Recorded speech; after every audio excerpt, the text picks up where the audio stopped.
Hey guys, and welcome to the Fish Room. I'm Rachel O'Leary, and today I thought I would tell you a little bit more about what I've been able to find out about those goldfish that I showed you yesterday and then several months back.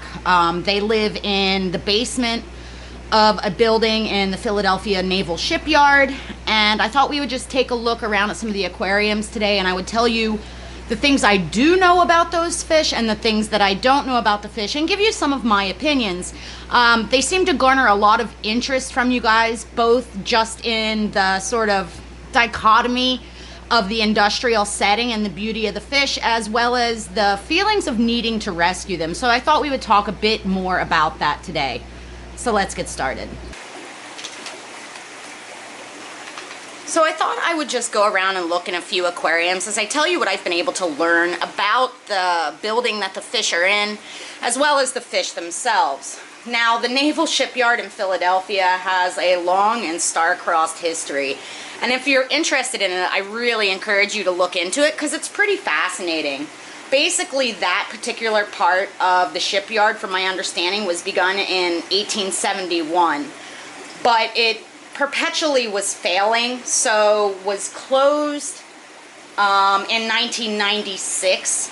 And at that time, it basically laid there with very little going on until the city took over in 2000 and began plans to make it into an office park. And it was even part of a bid to get Amazon headquarters there. It currently houses a bunch of different headquarters for really large companies, things like Tasty Bakings, GlaxoSmithKline, Urban Outfitters, etc.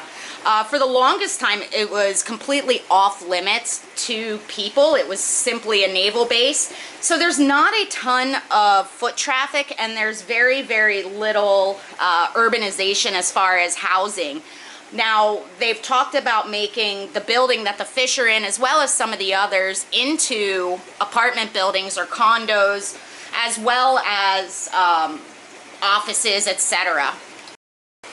The particular building that the goldfish are in is 8 stories tall, and it is absolutely massive. It takes up almost a whole city block.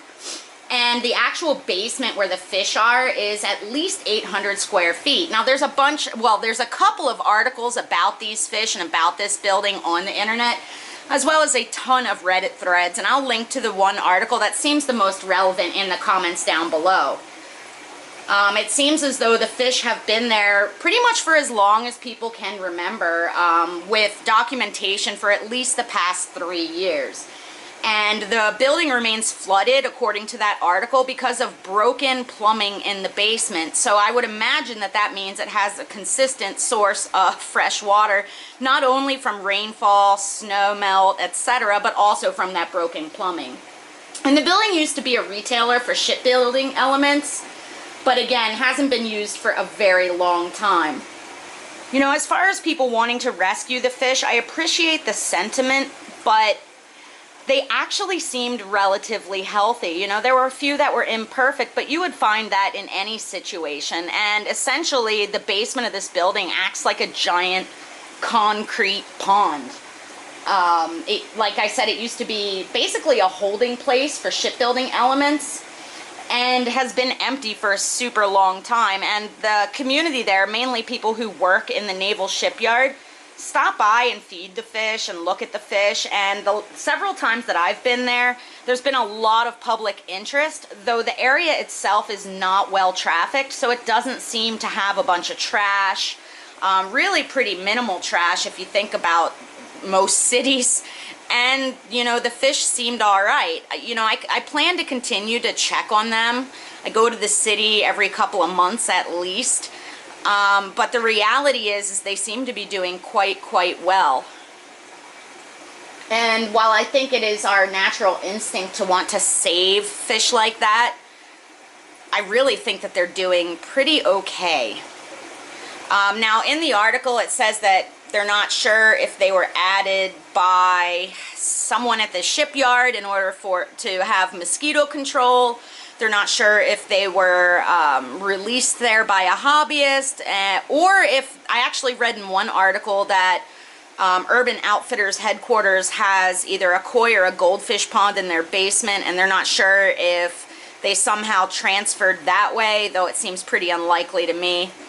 But basically it is nowhere near the defunct area where the large Navy ships are kept. I mean, it's several blocks away, so there's not really a risk of these fish being released into a larger body of water. They appear pretty healthy. They're obviously breeding, and there's a really, really thick algae coat on all the surfaces in the stairwell that's visible from outside, and I imagine that that is what the fish are eating, as well as all the things that well-wishers bestow upon them as they pass by to visit with the fish. Anyway, I just wanted to share what I was able to find, and I will put a link to the main article below, and I do plan to keep on checking on them, but again, this building is not in risk of being destroyed as far as any Google search can tell. Apparently, the infrastructure of the building is not impacted by all this water, though it seems hard to believe. And while it's not where I would choose to keep goldfish, it's really not that dissimilar from a large natural or a large man-made concrete pond. I've really enjoyed seeing your guys' response to this little slice of hidden nature. And again, I think it's a really fascinating dichotomy between the urbanization of Philadelphia and the way nature can just persevere. And one thing that I would like to do more of is go out on locations and show you guys more of these secret gardens and sort of natural or unnatural occurrences of survival by various species. If that's something you're interested in seeing, let me know down in the comments below. As always, thanks for your continued support, and make sure you're subscribed and have that notification bell on so you don't miss any of my upcoming videos.